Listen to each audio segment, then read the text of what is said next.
Pharisees heard that Jesus was winning and baptizing more disciples than John. Actually, Jesus himself did not baptize anyone, only his disciples did. So when Jesus heard what was being said, he left Judea and went back to Galilee. On his way there, he had to go through Samaria. In Samaria, he came to a town named Sychar, which was not far from the field that Jacob had given to his son Joseph.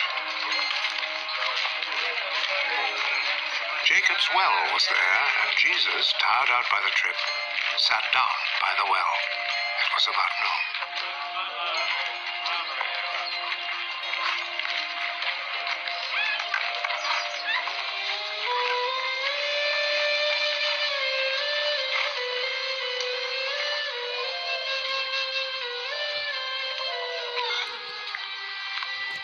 A Samaritan woman came to draw some water.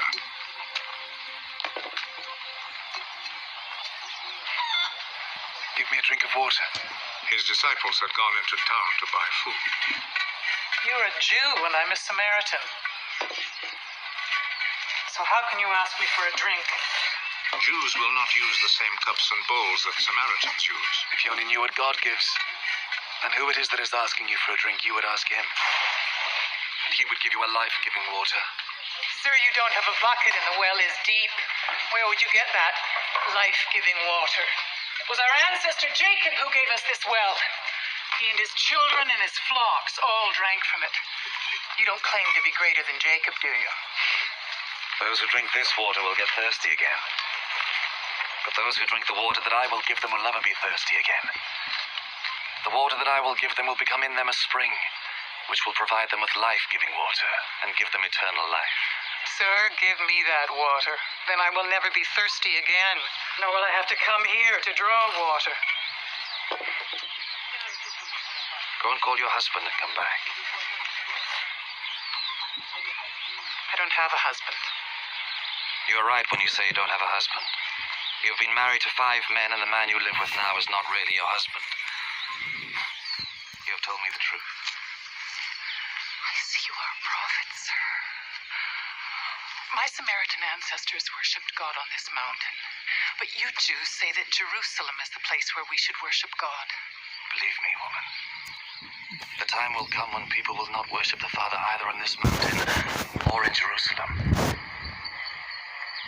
You Samaritans do not really know whom you worship. But we Jews know whom we worship because it is from the Jews that salvation comes. But the time is coming, and is already here, when by the power of God's Spirit, people will worship the Father as he really is, offering him the true worship that he wants. God is Spirit, and only by the power of his Spirit can people worship him as he really is. I know that the Messiah will come. And when he comes, he will tell us everything. I am he. I who am talking with you. At that moment, Jesus' disciples returned, and they were greatly surprised to find him talking with a woman. But none of them said to her, "What do you want?" or asked him, "Why are you talking with her?" Then the woman left her water jar and went back to the town.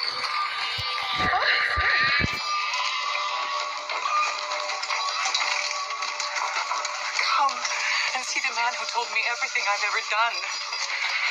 Could he be the Messiah? So they left the town and went to Jesus. In the meantime, the disciples were begging Jesus, "Teacher, have something to eat."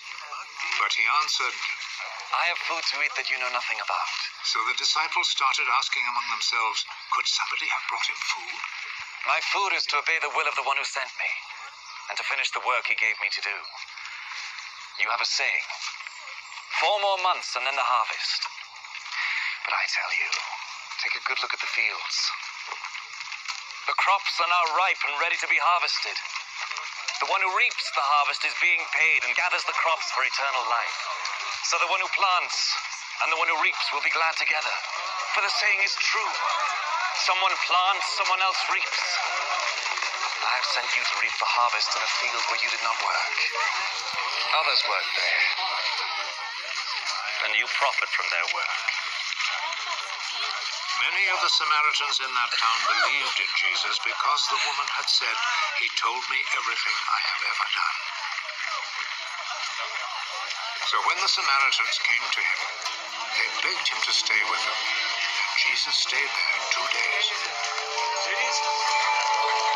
Many more believed because of his message, and they told the woman, "We believe now, not because of what you said, but because we ourselves have heard him. And we know that he really is the Savior of the world." After spending 2 days there, Jesus left and went to Galilee, for he himself had said, "Prophets are not respected in their own country."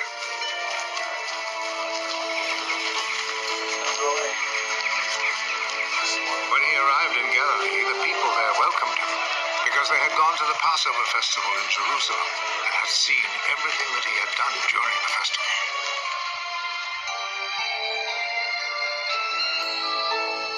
Then Jesus went back to Cana in Galilee, where he had turned the water into wine.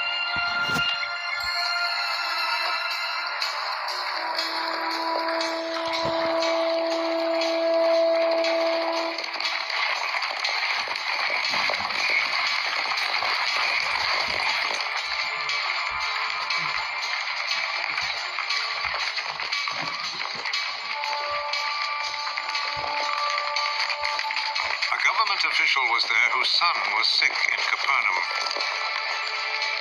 When he heard that Jesus had come from Judea to Galilee, he went to him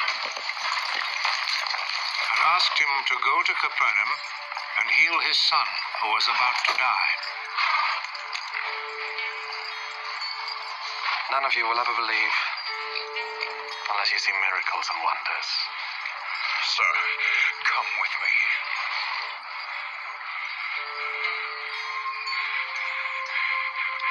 Before my child dies. Go.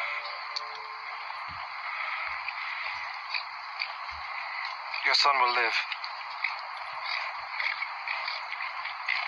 The man believed Jesus' words and went.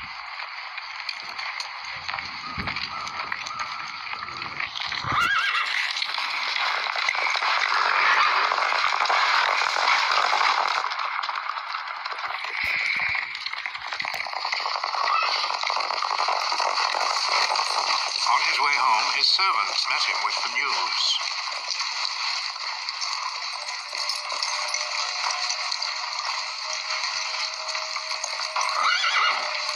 Your boy is going to live. He asked them what time it was when his son got better. It was 1 o'clock yesterday afternoon when the fever left him. Then the father remembered that it was at that very hour when Jesus had told him.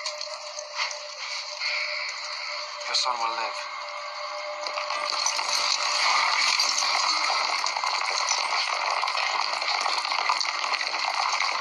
So he and all his family believed. This was the second miracle that Jesus performed after coming from Judea to Galilee.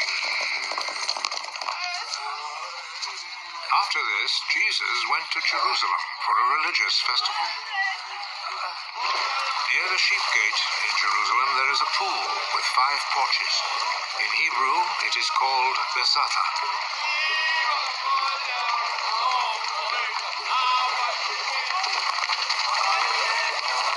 A large crowd of sick people were lying on the porches. The blind, the lame, and the paralyzed.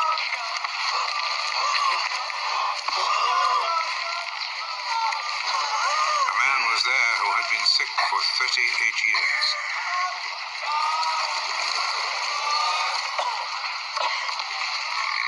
Jesus saw him lying there, and he knew that the man had been sick for such a long time.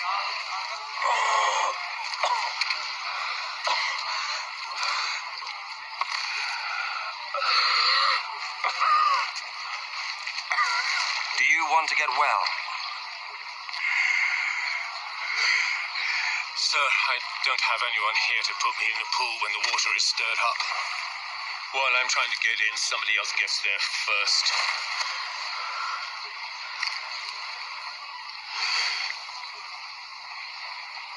Get up. Pick up your mat and walk.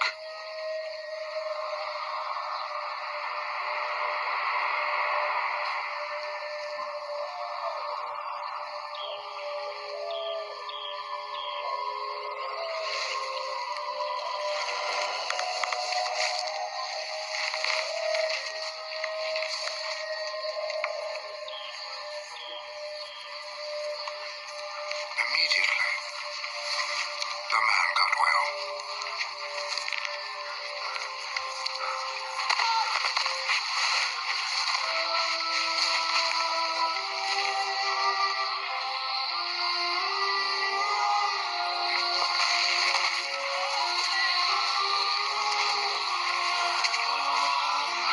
He picked up his mat and started walking.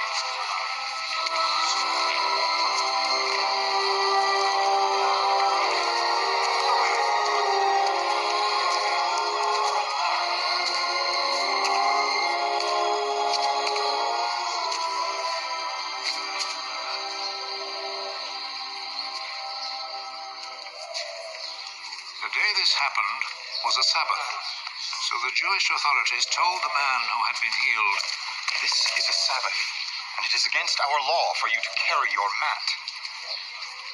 The man who made me well told me to pick up my mat and walk. Who is the man who told you to do this? but the man who had been healed did not know who Jesus was, for there was a crowd in that place, and Jesus had slipped away. Afterwards, Jesus found him in the temple. You're well now. So stop sinning, or something worse may happen to you.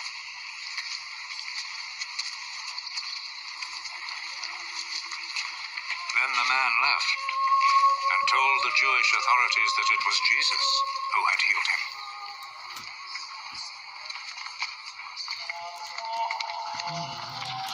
So they began to persecute Jesus because he had done this healing on a Sabbath.